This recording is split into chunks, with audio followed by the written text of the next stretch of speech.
The number one health problem in Africa in general is, of course, access to medicines, malaria nets. But the major problem is the delivery of them. It makes it difficult for the nurses and the doctors to see patients. And for the patients, they have to walk miles or use bicycles. They often have to carry their children, their sick ones, their loved ones. Oftentimes, the way that people deal with health crises is not do anything. If you have cold vaccines and a doctor, but you have no way of getting that doctor and the cold vaccines to a rural village where they're needed, that's a big problem. This was a research funded by the Bill and Melinda Gates Foundation on the effectiveness of motorcycle transport in the delivery of healthcare in remote areas in sub-Saharan Africa. The joint project between the Stanford Business School and the medical school. The motorcycles are a very good means of transport in Africa currently, mainly because the lack of paved roads, but you have to maintain them well.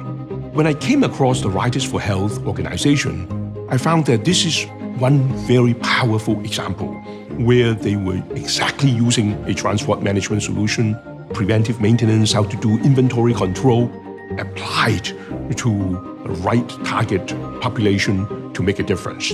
The control districts that were not using these methods of maintenance and provision of spare parts, vehicles died.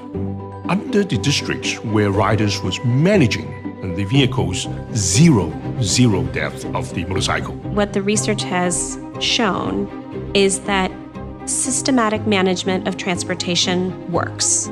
There was a 3-fold increase in motorcycle trips to provide basic health care, a 4-fold increase in the reach to distant villages, and a 5-fold increase in the number of patients seen by the healthcare workers using the transportation.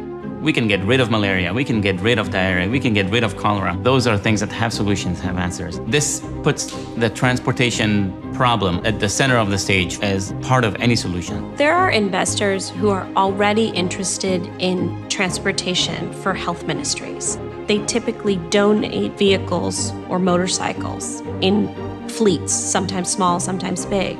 But I think that what the call to action really should be is to couple that donation with systematic transport management to make sure that the assets that they give stay running. A solution to a big problem doesn't have to be a big solution. Simple technology can also save lives.